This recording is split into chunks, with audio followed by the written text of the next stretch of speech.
जो चाहोगे सो पाओगे। एक साधु घाट किनारे अपना डेरा डाले हुए था। वहां वह धुनी रमाकर दिन भर बैठा रहता और बीच बीच में ऊंची आवाज में चिल्लाता, जो चाहोगे सो पाओगे। उस रास्ते से गुजरने वाले लोग उसे पागल समझते थे। वे उसकी बात सुनकर अनसुना कर देते और जो सुनते वे उस पर हंसते थे। एक दिन एक बेरोजगार युवक उस रास्ते से गुजर रहा था। साधु की चिल्लाने की आवाज़ उसके कानों में भी पड़ी।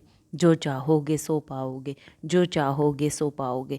यह वाक्य सुनकर वह युवक साधु के पास आ गया और उससे पूछने लगा, बाबा आप बहुत देर से जो चाहोगे सो पाओगे चिल्ला रहे हो, क्या आप सच में मुझे वो दे सकते हो जो मैं पाना चाहता हूँ? साधु बोला, हाँ बेटा, लेकिन पहले तुम मुझे ये बताओ कि तुम पाना क्या चाहते हो? बाबा, मैं चाहता हूँ कि एक दिन मैं हीरो का एक बहुत बड़ा व्यापारी बनूं।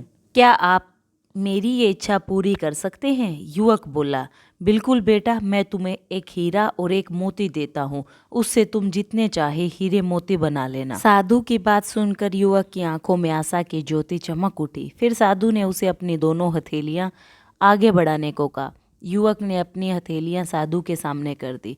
साधु ने पहले उसकी एक हथेली पर अपना हाथ रखा और बोला, बेटा, ये इस दुनिया का सबसे अनमोल हीरा है, इसे समय कहते हैं। इसे जोर से अपनी मुट्ठी में जकड़ लो। इसके द्वारा तुम जितने चाहे उतने हीरे बना सकते हो। इसे कभी अपने हाथ से निकलने मत देना।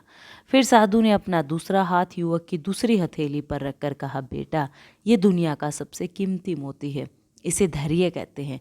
जब किसी काम में समय लगाने के बाद भी वांछित परिणाम प्राप्त ना हो तो इस धैर्य नामक मोती को धारण कर लेना। यदि यह मोती तुम्हारे पास है तो तुम दुनिया में जो चाहो वो हासिल कर सकते हो। युवक ने ध्यान से साधु की बात सुनी और उन्हें धन्यवाद कर वहां से चल पड़ा। उसे सफलता प्राप्ति के 2 गुरु मंत्र मिल गए थे। उसने निश्चय किया कि वह कभी अपना समय व्यर्थ नहीं गवाएगा और सदा धैर्य से काम लेगा। कुछ समय बाद उसने हीरे के एक बड़े व्यापारी के यहाँ काम करना प्रारंभ किया। कुछ वर्षों तक वह दिल लगाकर व्यवसाय का हर गुर सीखता रहा और एक दिन अपनी मेहनत और लगन से अपना सपना साकार करते हुए हीरों का बहुत बड़ा व्यापारी बना। लक्ष्य प्राप्ति के लिए सदा समय और धैर्य नाम के हीरे मोती अपने साथ रखें।